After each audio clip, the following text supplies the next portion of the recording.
A jack of all trades, a master of none is a figure of speech often used in reference to a person who has dabbled in many skills rather than gaining expertise by focusing in only one.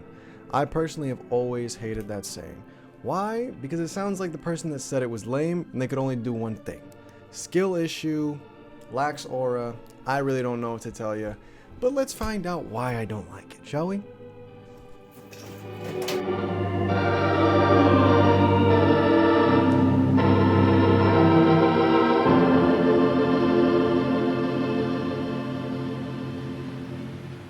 I've been going through something. 1,855 days. I've been going through something. On this point, I'm going to do like the weird Kendrick meme that I keep showing you guys that I think is so funny. It's going to go right here. This is what people feel like when they point stuff in like edits. That's so weird, bro. Okay, anyway, I've been going through something. I'm 60 days away from turning 25, and I feel like I have no idea what I want to be when I grow up. I know that's childish and unrealistic and barely a crash out, but hear me out. I know it sounds strange that I'm already unk status, but I really don't feel right choosing a career that I hate to do for the rest of my life until I retire. On top of that, I have a constant battle with great expectations, whether it be societal expectations, what I feel like my family wants from me, or just my own expectations of what I thought my life would be at 25. 10 words always seem to haunt me, which is a jack of all trades is a master of none. Allow me to explain why. When I was 7 years old, I wanted to be Spider-Man. Not literally Spider-Man. Regrettably, I found out at a very young age that I did not have any superpowers. But when I was a kid, I went to Islands of Adventure with my aunt, and I found out that Spider-Man was there, just hanging out and taking pictures with people. I thought, damn, what a gig.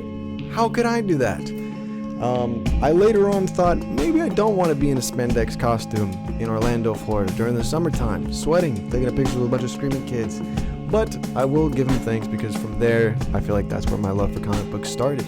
I became obsessed with Scott Snyder, Jim Lee, Frank Miller, Alex Ross, and all other pieces of fiction really resonated with me throughout time.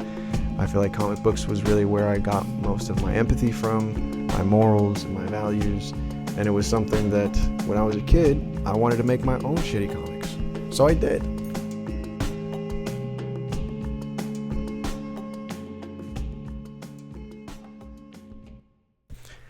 As I got older, my interests changed. And when I was 10 years old, all I wanted to do was skate. My older brother and I used to skate a lot when we were kids together. He was the one that put me on to like Lords of Dogtown. We watched Bones Brigade together. I was obsessed with Rodney Mullen for like the longest time. And my older sister had a Game Boy that I would play Tony Hawk Pro Skater 4 on. I very soon realized that I may not be cut out for skating. Why? As you can see in this picture right here.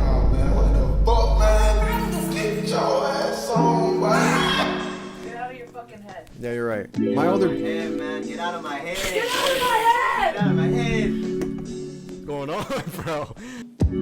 When I was 17, all I could think about was music. I went to high school from 2015 to 2019, which is aka Gen Z's version of the 80s. When I was a freshman, Kendrick dropped To Pimp a Butterfly. When I was a sophomore, Frank Ocean dropped Blonde. When I was a junior, Tyler dropped Flower Boy. And when I was a senior, Bedroom Pop was at its peak. I'm talking Claro, Dayglow, Boy Pablo, Hers, Kuko, Gus Dapperton, and of course the GOAT Steve Lacy, all popping off when I was in school. I also went to school in a time where a man dressed like this would 100% steal your girl completely unironically. She wasn't yours, it was just your turn. During the whole indie movement, I feel like 2019, that really inspired me just because it showed me how accessible making music really was. So during that time, I picked up a guitar, I learned how to play guitar, I learned how to play piano, write music, and I did everything on my phone. I made 3 mixtapes, performed with a band, shot music videos, and that's where I guess my creative process kind of started.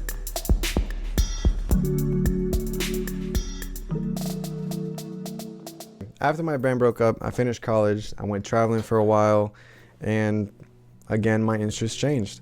I went to school for cinematography and I wanted to be a filmmaker and work on my own films and everything like that. I had lots of plans and I had no idea how to make it happen, but I knew that one day I would. When I got back home, I got to work. This was like the time of my life where I legitimately locked in. I did cinematography and music for a year. I got to go to Milan Fashion Week, Sundance Film Festival in 2024, and I felt really, really good until I didn't.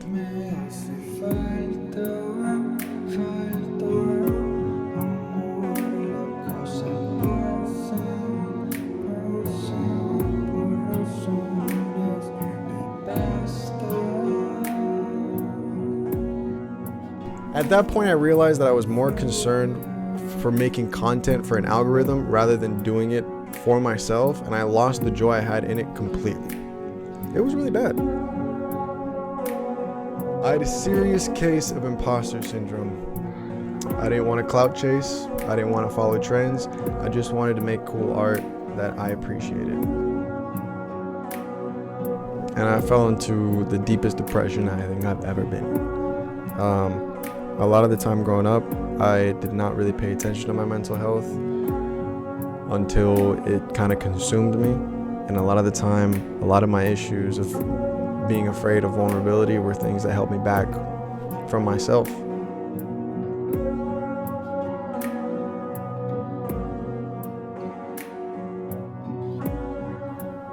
During that time, I gave up on my dreams.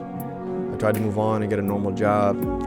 And I felt like I failed not only the expectations that my loved ones had for me, but also my own. I look back at all my interests that I'm passionate about, but I didn't stick to. And I look back at the state of creating art in a time where AI is taking over, capitalism is killing culture, and communities are dying.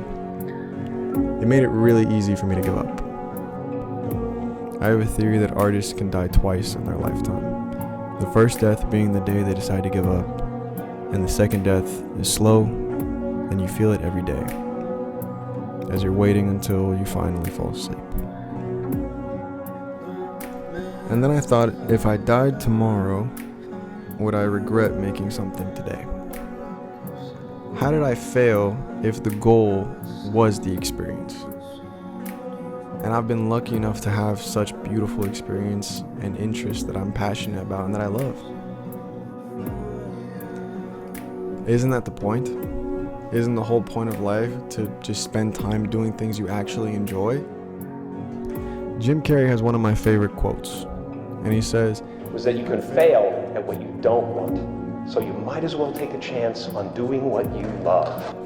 I feel like I wanted to give myself the chance to fail properly. Instead of forcing myself to fly so close to the sun that my wings melt, I wanted to allow myself the grace to laugh as I fell. I feel like I wanted to get to know myself again. I wanted to allow myself to be a nerd about stuff that I loved when I was a kid. I wanted to figure out what my own morals and values were apart from anything else that affected me when I was a child, and create things that allow me to truly express myself. I was lucky enough to fall in with a group of artists and friends that will allow me to do that. I always felt like I couldn't draw because my paintings didn't look like anyone else's. Until one day, I painted one of my favorite characters in fiction and realized that it was my style, just for me to enjoy. I never intended to post it or put it out there. I'm never selling that painting because I made it specifically for me.